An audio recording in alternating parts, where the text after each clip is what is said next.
రాజధాని అమరావతిపై దుష్టశక్తుల కుట్రలు మళ్లీ మొదలయ్యాయి. కూటమి ప్రభుత్వం రాజధాని పనులను శరవేగంగా ముందుకు తీసుకెళ్తుండటంతో దుష్టశక్తులు కలుగుల నుంచి బయటకు వచ్చాయి. అమరావతికి సపోర్టు చేసిన పార్టీలకు ఎన్నికల్లో ప్రజలు ఘన విజయం అందించినా ఆ దుష్టశక్తులకు బుద్ధి రాలేదు. ప్రపంచ బ్యాంకు రుణం రాకుండా అడ్డుకునేందుకు మళ్లీ ఫిర్యాదుల పర్వానికి తెరతీశాయి.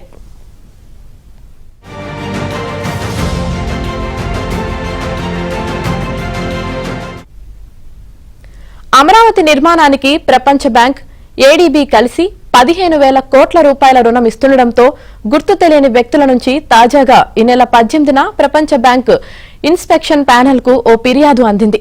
రాజధాని నిర్మాణానికి భూ సమీకరణ చేయడం చట్టవిరుద్దమని, రైతులను బెదిరించి భయపెట్టి సంతకాలు చేయించుకున్నారని ఆ ఫిర్యాదులో అసత్య ఆరోపణలు చేశారు. దానివల్ల అక్కడి ప్రజలు జీవనోపాధి కోల్పోయారని, ఆహార భద్రతకు విఘాతం కలుగుతోందని, పర్యావరణ, సామాజిక ఆర్థిక సమస్యలు తలెత్తుతాయని ఫిర్యాదులో తెలిపారు. రైతులతో అర్థవంతమైన చర్చలు జరపలేదని, సమాచారాన్ని గోప్యంగా ఉంచుతున్నారని ఆరోపించారు. ఇతర ప్రాంతాల నుంచి వచ్చిన నిర్మాణ కార్మికులకు తక్కువ వేతనాలు చెల్లిస్తున్నారని ఆరోపిస్తూ కంప్లైంట్ చేశారు.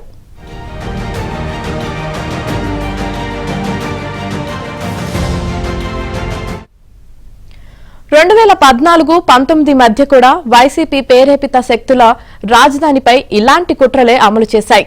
అప్పట్లో అమరావతి నిర్మాణానికి ప్రపంచ బ్యాంక్, ఏఐఐబీ కలిసి 3,500 కోట్ల రుణం ఇచ్చేందుకు సిద్ధపడగా ప్రపంచ బ్యాంకుకు ఫిర్యాదుల మీద ఫిర్యాదులు చేశారు.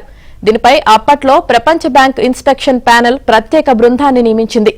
ఆ బృందం పలు దఫాలు రాజధాని ప్రాంతంలో పర్యటించి రైతులతో సమావేశాలు నిర్వహించి అక్కడ ఎలాంటి ఉల్లంఘనలు లేవని, రైతులు స్వచ్ఛందంగానే భూములిచ్చారని నిగ్గు తేల్చింది.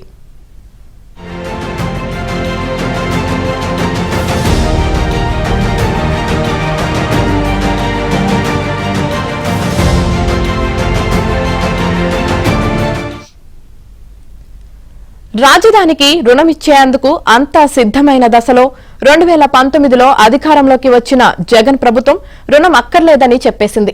అమరావతి విధ్వంసానికి కంకణం కట్టుకుని 5 ఏళ్ల పాటు అనేక కుట్రలు అమలు చేసింది. రాష్ట్రంలో కూటమి ప్రభుత్వం అధికారంలోకి వచ్చాక అమరావతికి మొదటి ప్రాధాన్యమిచ్చి నిర్మాణ పనుల్ని వేగంగా పట్టాలెక్కిస్తోంది.